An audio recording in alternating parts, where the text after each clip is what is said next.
We will start in a couple minutes.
Melly, are you there?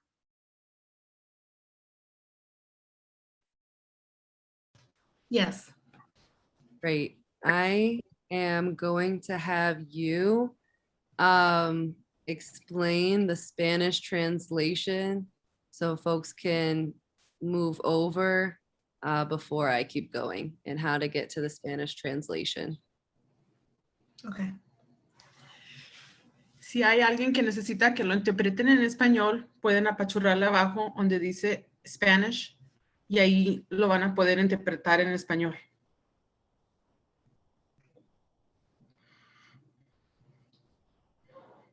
So we'll give folks a second to switch over. We have a Spanish translator on today, so if folks need the Spanish translation, that is happening. Next, I just want to let everybody know that we do have an amazing ASL interpreter on today. Thank you so much, Sabrina, for being here. Appreciate it a lot to make this training as accessible as we can in this very grassroots organizing group. So thank you again, everybody, for being here. Today we have a loved ones training for you. I am going to go ahead and share my screen.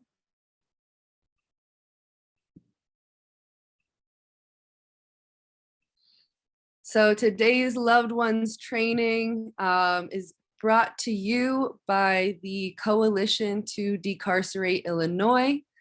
We are a coalition of loved ones, family members, advocates, community organizers who are continually fighting for the mental and physical health of our loved ones that are currently incarcerated in Illinois. So part of that work is this work cannot be done without the loved ones that are most directly impacted and are fighting every single day. And part of that fight is political education and legislative organizing, because we know that often and usually the reason that our loved ones are behind bars is because of a policy decision that was made without the input or through dehumanizing tactics to keep folks behind bars. And so to change it, we can change it. We just have to know how it works. So political education around legislative organizing seems super confusing, maybe daunting. But the three of us panelists that are here today, we found our way to legislative organizing somehow. We were not born writing policy. This is something that we had to get thrown into and learn the ropes. and then just take it from there and share that knowledge. So just to start off, to introduce our panelists for today, our wonderful panelists, we are just going to say our name, where we're from, and then just very briefly how we found our way to legislative organizing. So I will go ahead and kick us off, and then I'll pass it to you, Chili, and then you, Pablo. So my name is Alex. Hello, everybody. I am a community organizing manager with Chicago Votes. My passion from a very young age was making our education system better and wondering why and how and who decided what we're taught in schools, and how is this actually meant to set us up for success in life. And that brought me to the people in power, elected officials. These folks get elected, and then all the way at Chicago Votes was thrown into more democratic organizing around democracy. And then quickly realizing that our democracy isn't meant for everyone, especially those who are behind bars, who don't have the right to vote. And then our organization, Chicago Votes, looking at what is needed to give these folks the right to vote. It's policy change. We have to change our election code of Illinois. We have to change our corrections code of Illinois. And I was thrown just deep into understanding how all of that works, and how do you change an election code? How do you change a corrections code? And so that's what we'll be telling you how to do today. A little bit of that. And I will pass it to you, Chili. Good evening, everybody. My name is Orlando Mayorga. Please feel free to call me Chili. I currently serve as the Reentry Policy Coordinator that is housed within the office of the Lieutenant Governor, Juliana Stratton. My journey to policy work did not begin in childhood. I am more of a people person. I'm a hugger by nature, so if you ever run into me and I give you a hug, I'll make sure to ask first. I came into this work by way of relationship building. I spent 20 years in the Illinois Department of Correction because I had done harm in the community. And what I learned from that experience of being incarcerated is that if you do not have the support from people around you, then your journey in life is that much more difficult. Thankfully, I ran into a lot of good people who taught me a lot of good things, and more so who invested in me and helped me to become a better me. That is one of the ways that I engaged with people and learned from them, and also engaging in education spaces that made me aware of not only myself as an individual or the people around me, but the systems that exist that make it very difficult for people like me, for people of color, and for people that come from marginalized and disinvested communities. I think it is a natural instinct within our humanity to recognize that it is not only our fault or the people that are around us who take most of the blame for the current issues that exist in our community. But also recognizing the pressure that comes from the political spaces that create laws, that create policies that impact the way of our very existence. And again, I'm not a professional in the sense that I went to school for this. It's more of an instinctual purpose that we all have in ourselves to make things better for people to be in better relationships with one another. In prison, as funny as it may sound, it could be as simple as identifying something that was missing in our commissary. For us, it was, we wanted pork rinds. We love pork rinds, and we began a request slip campaign to get pork rinds on our commissary, and it worked. On a much more serious level, what we recognized was that there were missing connection that there were connection issues with those that did not speak English or that were undocumented. So one of the things that we engaged in was a letter writing campaign to the existing phone companies and legislators, letting them know that people who were going to be deported did not have access to a phone line because there were no contractual agreements between agencies in Mexico to make that communication line more available. What we ended up finding through our letter writing campaign is that there was a system set up, but that the information was not ever shared. So this is what I mean about having an instinctual, professional type knowledge of existing barriers to not only connectedness, but also to what Alex addressed in her introduction, lack of access to spaces, understanding our voting rights, and really understanding the power that we hold as a community, as a people, when we engage in that system of making sure that these changes happen on a much larger scale for our communities and for our people. That being said, I will pass into Pablo. Thank you very much, Chili. Hello, everybody. My name is Pablo Mendoza, and I come to the space because I grew up watching the political push for amnesties for immigrants in the 70s and the 80s, and living the repercussions of what that meant in my community. Sometimes there was a grassroots showing of love from the people who were pushing for the movement, and there was a lot of political repression in the form of state violence and otherwise. So much like Orlando, I myself served 22 years in the Department of Corrections, and that was an experience around organizing in and of itself, in a oppressive system like that, where you're forced to make do with what you have. You have to push for the little things, toilet paper and soap and the such, specifically in the age of coronavirus, which is something we had to gather together and push for in the penal system. There was no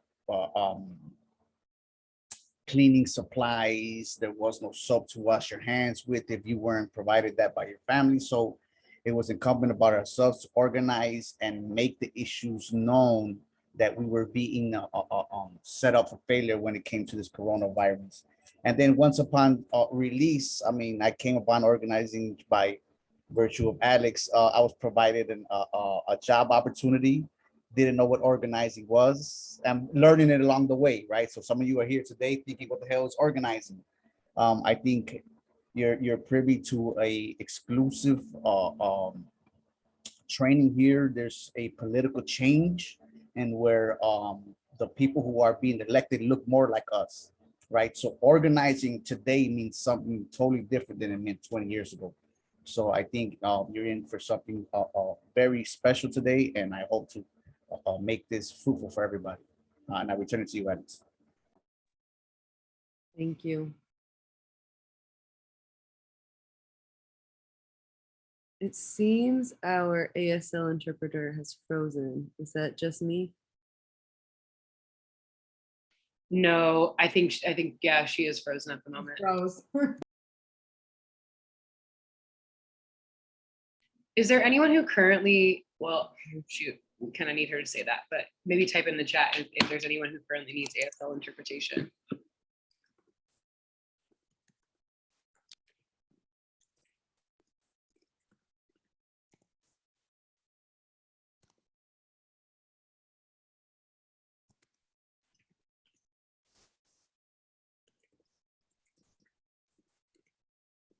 Alex, I think Sabrina might be unfrozen.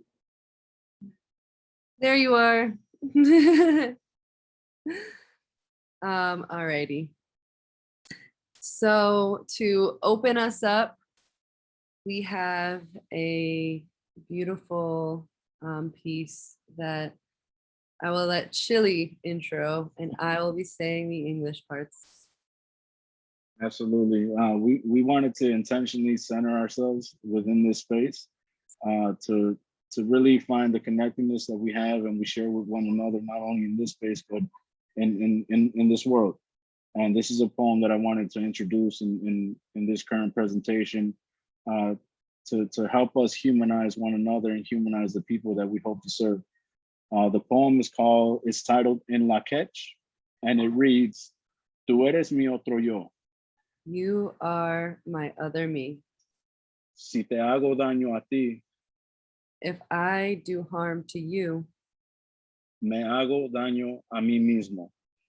I do harm to myself. Si te amo y respeto, If I love and respect you, me amo y respeto yo. I love and respect myself. And again, this poem was written by Luis Valdez. It's rooted in Mayan ancestral knowledge. And I think it definitely encompasses what our work is aligned with, understanding that our humanity exists within everybody and everybody's humanity exists within us. I'll gladly hand it back to Alex. Thank you very much for opening us up here today as the work that we are doing just through legislative work really shows how there's one election code, one corrections code that affects everyone in this state. And so understanding how it works and how to change it is how we can be supporting each other. And so some of the goals that we have for this training is just to provide participants and loved ones with an important backdrop of the legislative process. So just what is the Illinois legislative process? Very basic, we're not going to go into every single step. The necessary tools to activate your agency. There's so many different tools and community entry points that we want you to know about that many people don't know about, as well as some current pathways to involvement. We want to make sure that y'all are aware of some bills that have passed. We're going to be using Restored Justice's amazing materials. So we're excited to share those. So just to start us off, how are laws made in Illinois? How is, if you want to change the election code or you want to change any of our codes or state laws, you do it first by having an idea. And I started by having an idea and very intentionally chose this picture that it's not just one person with an idea that's trying to pass a law. It is at least 3 or more because passing a bill is extremely hard. And so you want to have lots of buy-in. Could start with you and you bring it to people, but starts with an idea of how you want to see something changed in our state, whether it's with our health systems or any other systems that we have. The next most crucial step is that you have a lawmaker that you are partnering with that will work with you and will work for the bill. We have a lot of state lawmakers that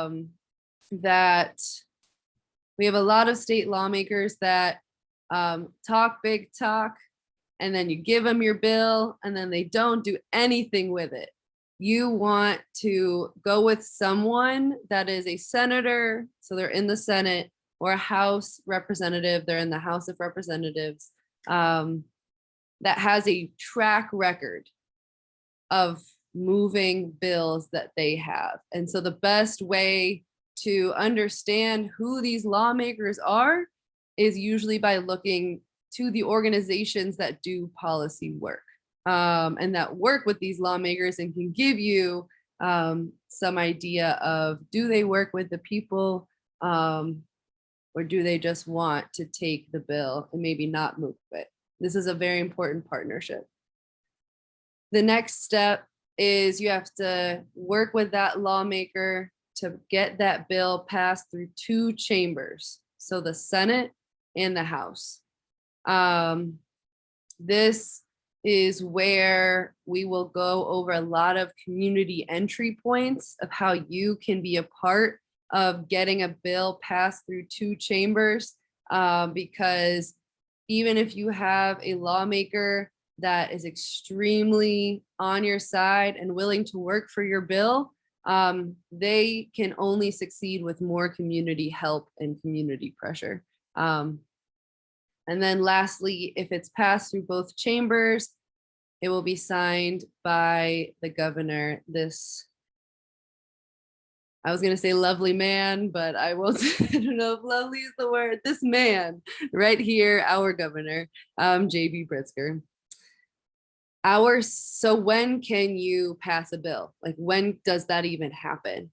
That happens every single year. We have a new opportunity to either try to pass new ideas or to pass ideas that maybe didn't pass the year before.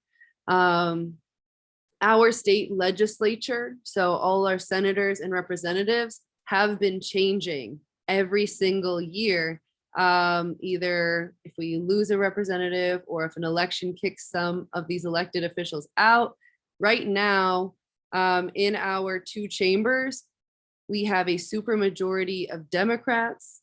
We have the first African-American Speaker of the House, who is one of the most important and influential lawmakers in our chambers. So this is a time where we want to be passing bills and we want to be pushing our ideas. This is the time. We have so many organizations that we will go into a little bit later that are doing this work and that you can get involved with. I will stop if there's any thoughts or questions, or if you want me to expand on anything here.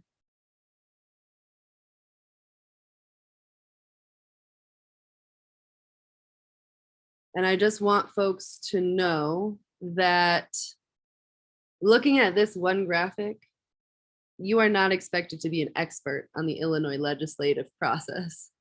Really, the only way to fully understand how it works is by getting involved in a legislative campaign and supporting an organization through the process, and really just getting to see where is it hard, where can you make a lot of noise. Go ahead, Kim. Yeah, I had a question. Where do the slips that we sign periodically, where do they fit in this process? Oh, I love that question, Kim. You really were telling me to get to the next slide. So the next slide that we have is all of the different tools to activate your agency in this process. I will note that these tools aren't only for the legislative process. A lot of these tools can be used in any type of advocacy campaign that you're working for. So I will pass it on to you, Pablo. But witness slips are one of the first things we're talking about.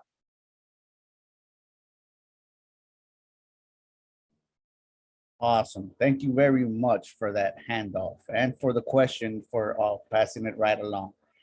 Okay, so as I'm coming to you, I'm coming to you from the experience of having been a lead organizer with Parole Illinois. And as mentioned earlier, I was totally lost to what that meant. And I have a somewhat good grasp on these tools now. And I would love to share a little walkthrough with you. I'm going to spend some time on some more than on others because that's my experience, but I will welcome any questions about the ones that you may have questions about, and somebody in the team will address those if I cannot. So I will start off with witness slips, right? You just mentioned witness slips. How do they play in, right? So witness slips are the easiest digital way to show your support or opposition for pieces of legislation moving through Springfield. When a bill goes to committee, community members and advocates submit witness slips to let legislators know how the constituents feel about the legislation. For a step-by-step video on how to complete a witness slip, check out the State Matters can I get a witness slip portion? Good. I'm gonna dive into this a little bit. Has anyone in this, of course, besides yourself, filled out a witness slip? Or has had an experience with a witness slip? Kim, would you mind sharing? Absolutely. I've filled out witness slips through Parole, Illinois, and then got nosy and then started filling out witness slips for other things that I like too. It's pretty simple. You just create an account, log in, find the bill that you're looking for. And I don't know about the testifying part, but you can just sign up as an individual and then click away. So it's pretty simple. Awesome. I wish my experience was that simple. Right. So my experience was, Parole Illinois as well. They send around a email asking for its supporters to sign a witness slip. So when I hit the link to get to the witness slip, I was very fine when it got to the portion of name, address, and city. You mentioned a different position, whether it's testimony, in person. These are things that when I got to like who I'm representing and all that, I did not know what to put on there, froze, left out, and try to read the email again so that I could then follow the process. Came back, took me about 25 minutes. A witness slip should be about 2 to 3 tops. So would you mind putting, okay, so we got the, do you mind putting the witness slip up a little bit bigger if you don't mind, Alex?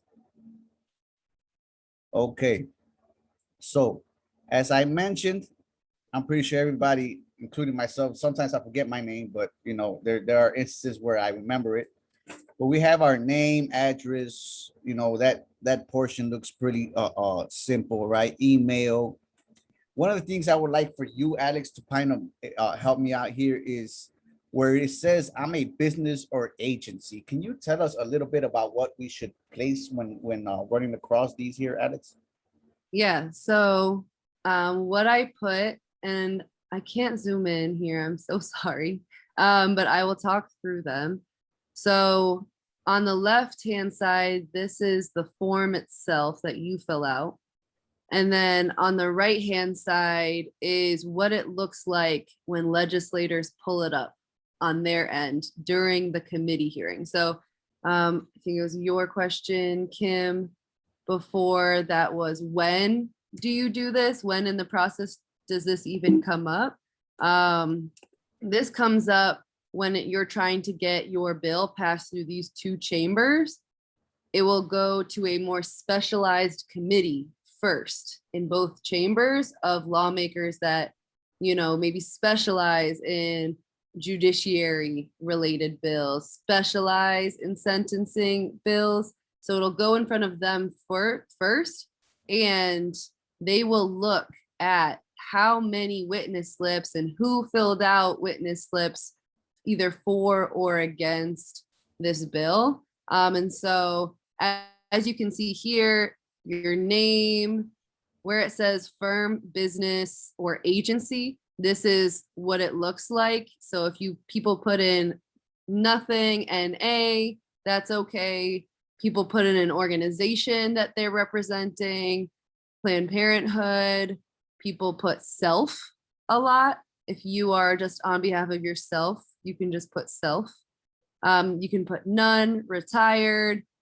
It's really up to you. And then representing, this is a very similar question. Some people can get confused because they're like, it's the same thing.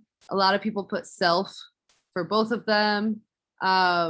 This representing space is a good space to just make it clear, like, these are the organizations doing the work to pass this bill.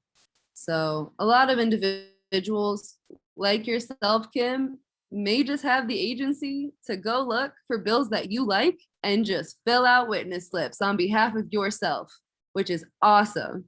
And then many other folks will first get the introduction into this process through an organization like one of these, sending out a big email saying, fill this out, tell them that we sent you.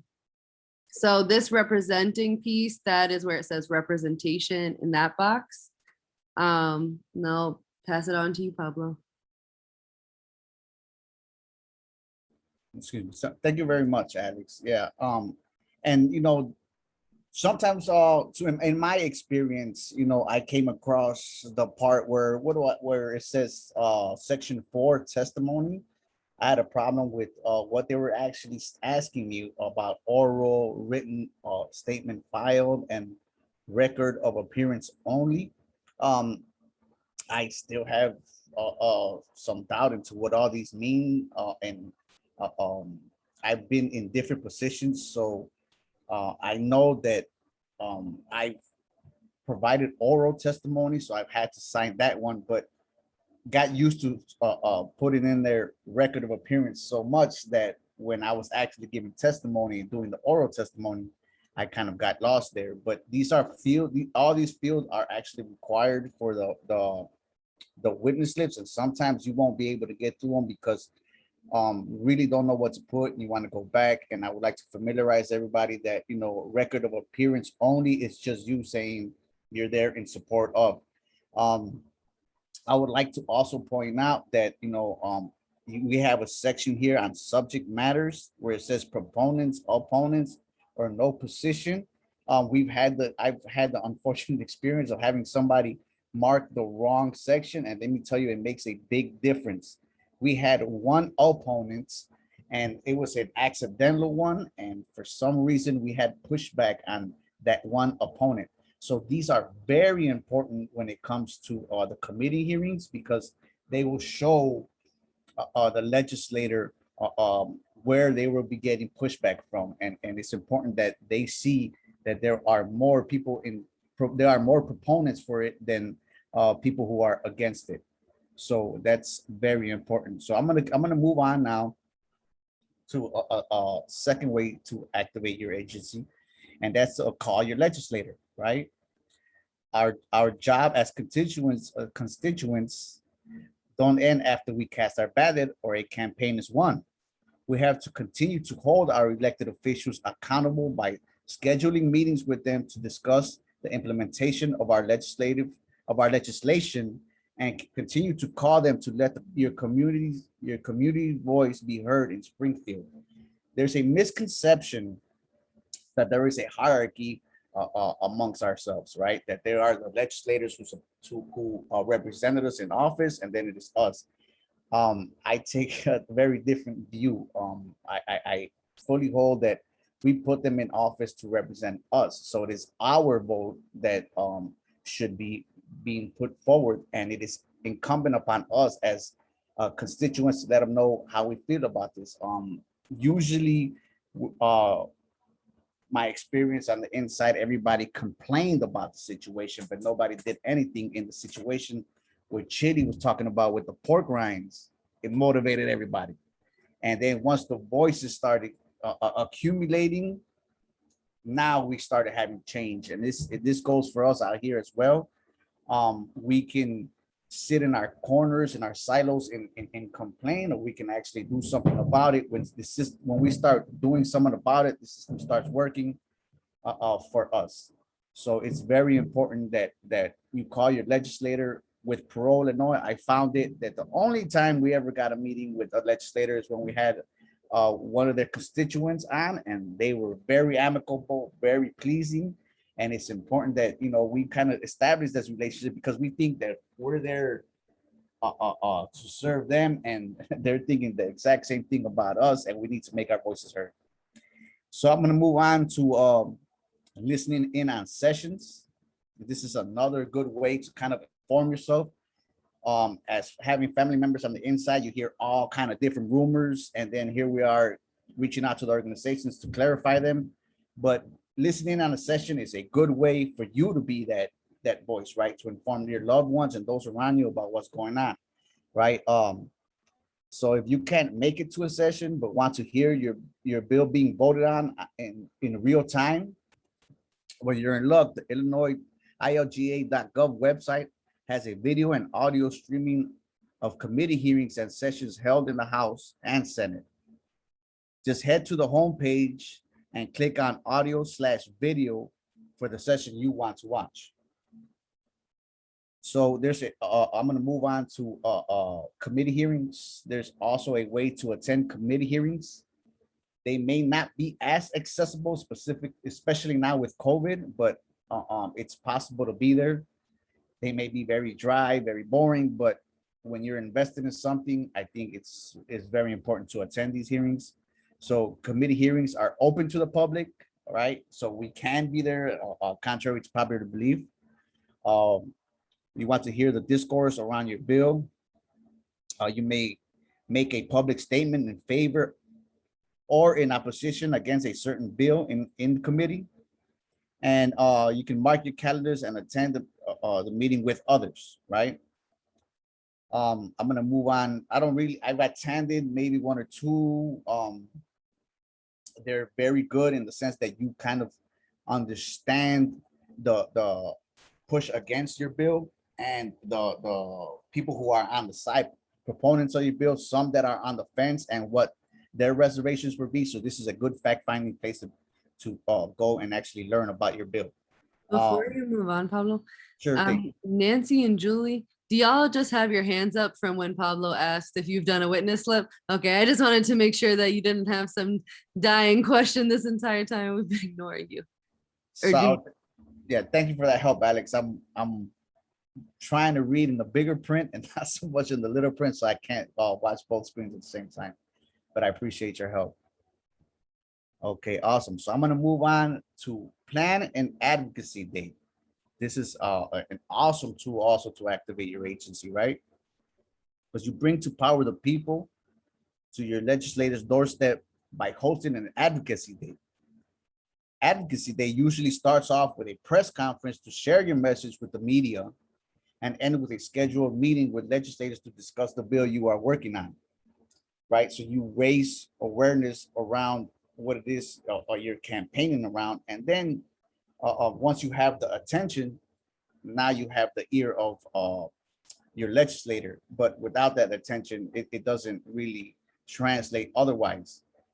You require that attention so that you can get that attendance.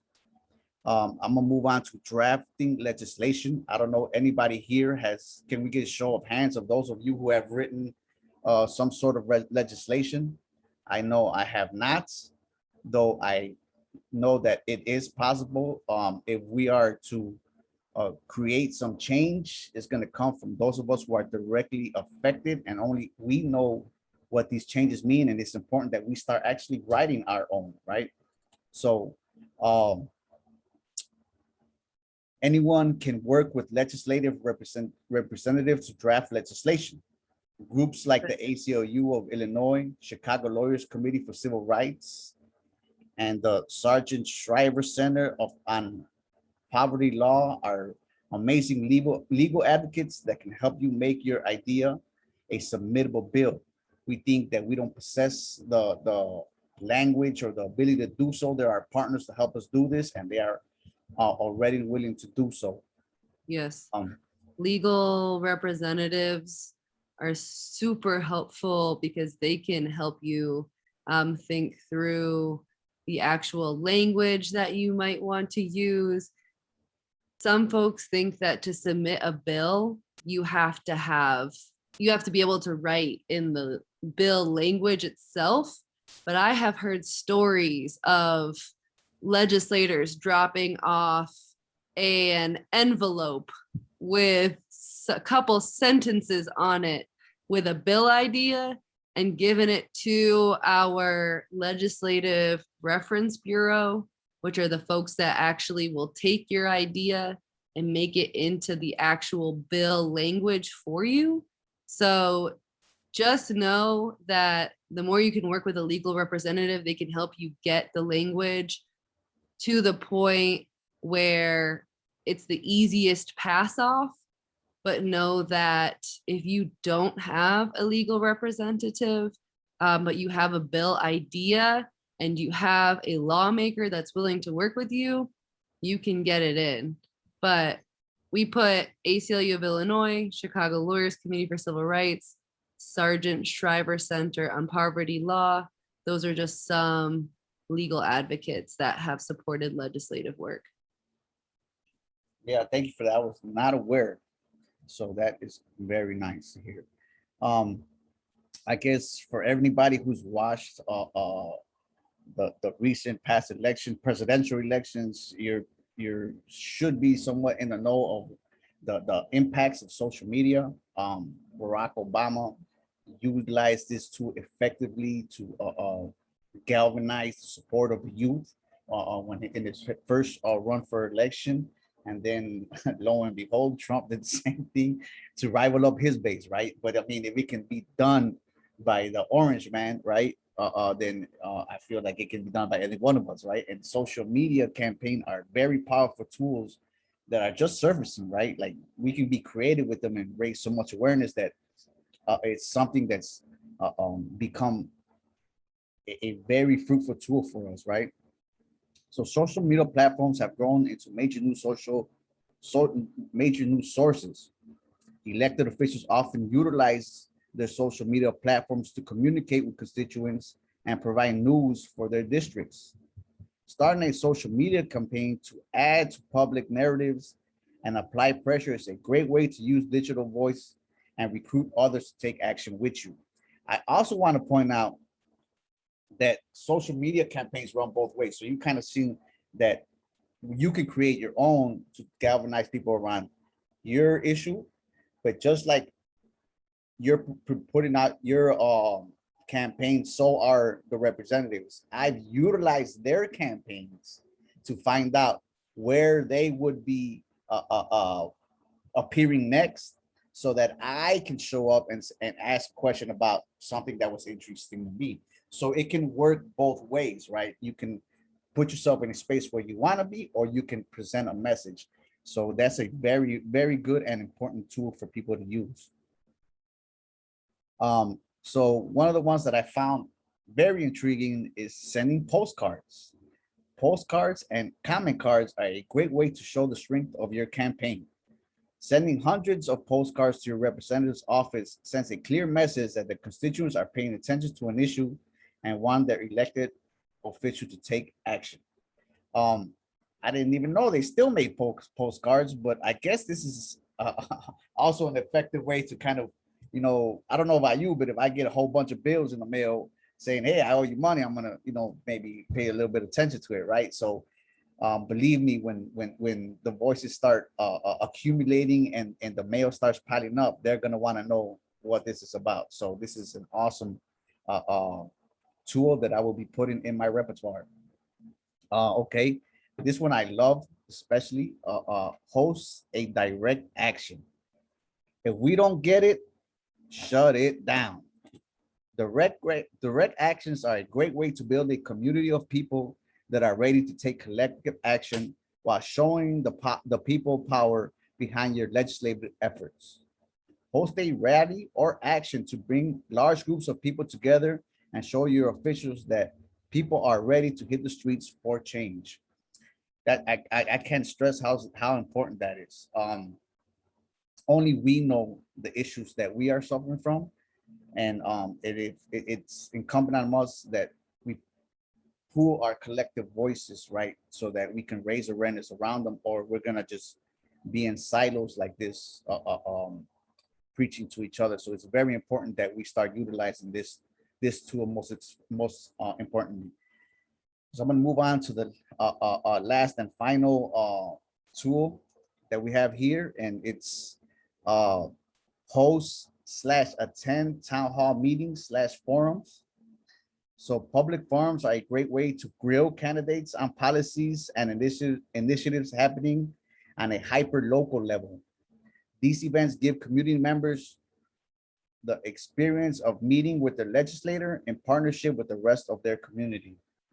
I mean, I don't know about you, but I would love to get some answers from my legislator on a whole bunch of issues. And if they would ever show the space around here, I'm pretty sure I would be there to attend them. I mean, those forums are important for us to use our voice as well, right? Um, Closed mouth does not get fed. The squeaky wheel gets the grease, whatever analogy you want to use. It's our way to use our voice. And I think that our voices are now being heard. There's a change in what's going on in Illinois, and it's up to us to spread this word and keep it moving forward. So I went through like a little bit over half a dozen different tools. I'm wondering if there are any questions on on any specific one, or maybe you have an experience you would like to share with one that with the group. So if there are any questions, you can raise your hand and just unmute yourself. And also, if there's any tools that are missing from this, throw them in the chat. If you've used any other tools pushing legislation, please share them. If anyone wants to share how any of these tools have worked for you all.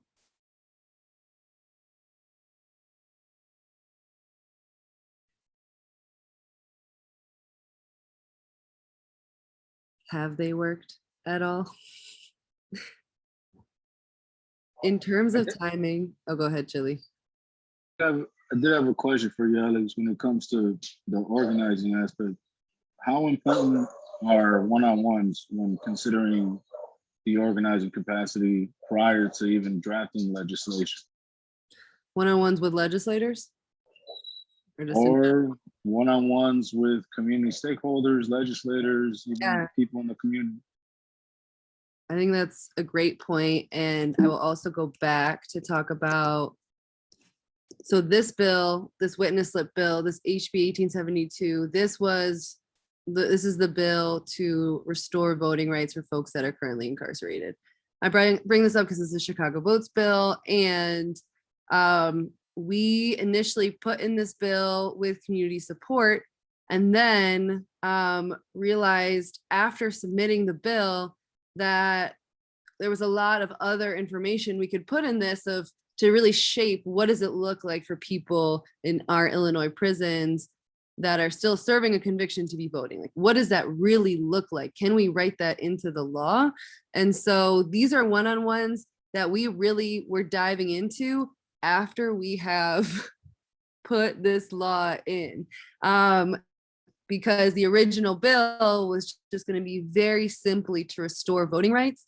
And it was after many conversations and one-on-ones with community members and folks that wanted to have input that we put a lot more structure into the bill. And then once we hit Springfield and this bill was actually starting to move, then we had been trying to have one-on-ones with state agencies that will actually have to facilitate this voting process.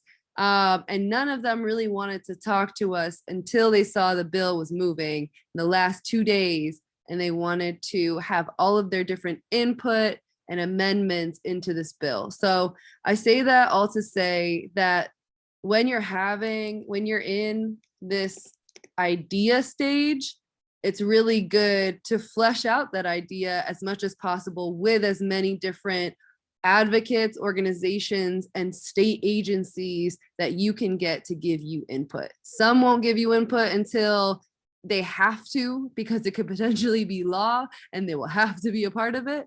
But many will be interested in saying, I want to give my input beforehand before you're going to give this to a lawmaker. But yes, one-on-ones, extremely important. Chili.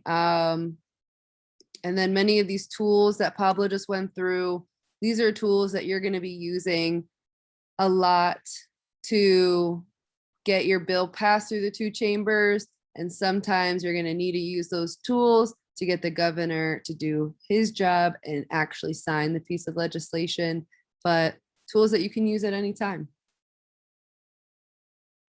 Yeah, And if I can just add to that one little bit, Alex. The one-on-ones are the bedrock of organizing, right? You're always meeting people. You have to have your elevator pitch, and you got to know what moves people, right? there's whole trainings around one-on-ones and how to keep the conversation going. And that's an art in and of itself. So that's, but it is the bedrock of organizing. So again, what are pathways for you to find a campaign, to get involved? Who do you go to? So just to review, you want to find a lawmaker. Who on here, does anyone here not know who their state representative is and would be willing for me to figure out who that person is for you? Does every single person on here know their state representatives? How about you do me? Because I got to reach out to them and I really do not know who that is. So this is a website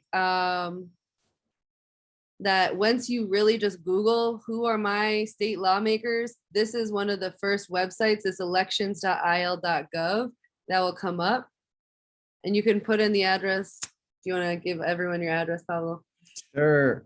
Let's give it 2459 South Harding Avenue. Is it Harding? Yes, ma'am. You say find address. Oh gosh, that's definitely not it. 2459 South Harding. That's definitely not it. That's not it. Should we have to put Chicago, Illinois? You may have to put Avenue. Oh, there it is. Oh, there you go. And then I'll confirm it. And then it'll pull up all your folks. So you have your federal folks. You got Chuy Garcia. You know, for the Illinois, you have Selena Villanueva and Representative Edgar Gonzalez. It'll give you their district offices and phone numbers that you can call, setting up a one-on-one, getting on their email list, just making sure you know what they're doing. Because those are the first folks that technically should be the ones that you can rely on, but often that may not be the case. So finding a lawmaker, finding an organization. There are many organizations, for the sake of time, I won't have us name organizations that are doing policy work, but I will show y'all a couple. And if there isn't an organization that's trying to do what you're trying to do, and there isn't a lawmaker that's trying to do what you're trying to do, you can start your own campaign. If you know folks that are trying to rally, starts with setting up an organizing meeting, figuring out what you want to do and what tools you're going to use to get there. And so I just really want to quickly show y'all, and these are all different links. I'll make sure to just send this entire slide deck to everybody that joined today, so you can click through it and let us know if you have any questions. I just want to share Restore Justice's Summer 2021 newsletter that has just a quick update on two bills that they were able to help get passed and is on the governor's desk or has been signed by the governor. They also have a great graphic here as well that goes through a little bit more each step of the legislative process. So two that I want to highlight, the first one is the resentencing task force. So when you think about like an idea, what is an idea that I might have? This was an idea that was put into a bill, a resentencing task force. So if signed into law, which it is, it'll study innovative ways to reduce Illinois' prison population through resentencing. The task force would consider ways for incarcerated people, state's attorneys, Illinois Department of Corrections, and judges to file resentencing motions to allow someone who previously received a long sentence to be released. So again, consider ways for incarcerated people, state's attorneys, the Illinois Department of Corrections, and judges. They all have the power to file resentencing motions for folks that have long sentences. So the Illinois Sentencing Policy Advisory Council will would support the task force, and the task force will submit recommendations to the General Assembly. And the General Assembly is our senators, and our House representatives. They will give those recommendations to the governor's office. Melly? I got a quick question for the task force, the one that you just went over right now. Does it cut out anybody like anybody who's sentenced under Truth in Sentencing Act, or that applies to everyone? Julie, you have the answer for that now that we have you here? I do have the answer for that. It's a task force that's going to look at everything. The reason we decided that is, in all honesty, it's about retroactivity in the state. Every time retroactivity is mentioned, it's an immediate kiss of death. Like, unless you pull it out of your bill, it's not going anywhere. State's attorneys insist retroactivity is unconstitutional. We insist it is not. So the idea was to get this task force, because Kwame Raoul said he would rule on it and he didn't. So, our idea is like pass a law and then test it in the courts, right? Because that's what they did with Truth in Sentencing to begin with. So anyway, this is a way to try to get that. And the big thing about something like a task force is not so much that we got it passed, not so much that it's a law, is who's on the task force. And that has been a huge mountain of work that we have tried now, because obviously we don't want, Bob Berlin and every horrible conservative state's attorney in the state on there. We're trying to look for progressive people, right? So this doesn't specifically go after one bill, but it's a bigger picture to try to see if we can move that retroactivity needle even a little bit. It would help a lot of people. Thank you, Julie. Long answer, sorry. Thank you, Julie. And the second bill, and so I just want to make sure that folks know that this is a resource. It has the second bill that Restore Justice passed about the point of contact.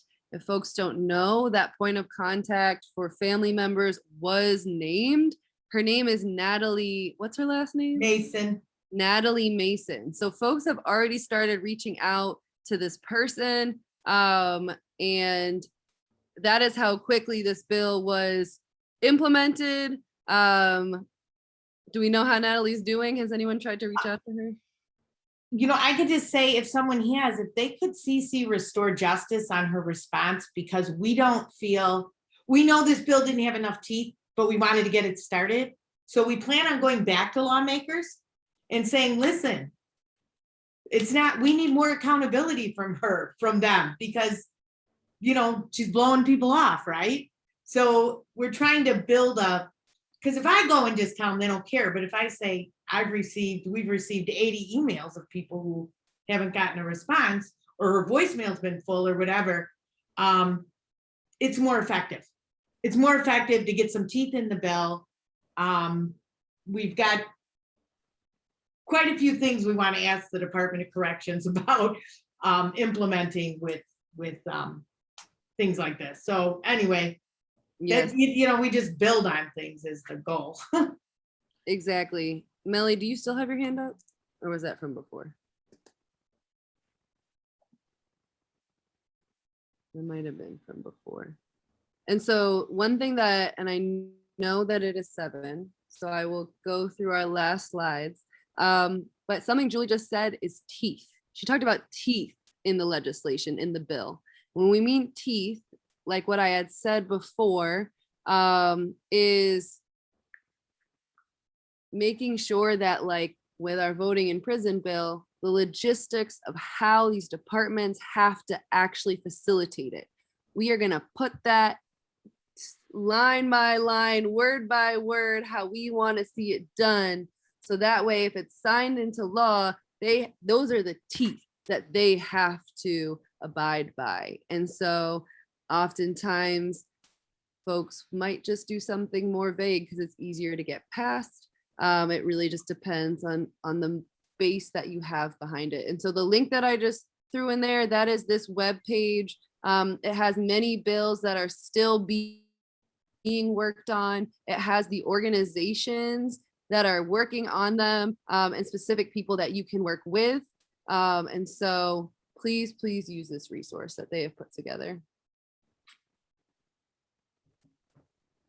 And just know that all these tools that we have given you can be used outside of legislation. Good. Go ahead, Chili. We're going to close us out with a quote that Chili has given us. Yeah, thank you everybody for being here and for joining us for this hour. I do want to be very realistic about this process. It's not something that happens overnight. This takes time. This takes effort, and I believe that is the way that our efforts are worn down over time. So we just have to stay strong, stay together, stay encouraged, and understand that we're all connected because of people that we love still in spaces that shouldn't exist, but they do. So how do we align our values? How do we align our missions and really provide the support for one another? Because at the end of the day, that's what it's going to take for all of us to stay in solidarity, for all of us to be collaborative, and at the end of the day, to be there for people who can't really be there for themselves, which are our incarcerated brothers and sisters. And again, you know, it's just seeing what our families have went through during our incarceration aligns very well with the quote that I'm about to read. It's a quote that Cesar Chavez offered, and it reads, "Once social change begins, it cannot be reversed. You cannot uneducate the person who has learned to read. You cannot humiliate the person who feels pride." And that's what I hope that we all can align with and be prideful in the work that we do and the work that we're gonna do together in the future. Thank you so much, everybody, for coming and being a part of our legislative organizing training of folks that are definitely not the expert in passing laws, but are very, very involved in the movement to get everyone involved in the movement. So thank you so much to our wonderful people here. We hope you have a great night. We will send a follow-up email to all participants with our slides and resources. Thank you again, everybody. Gracias Thank a you. todos. Have a good night. Gracias.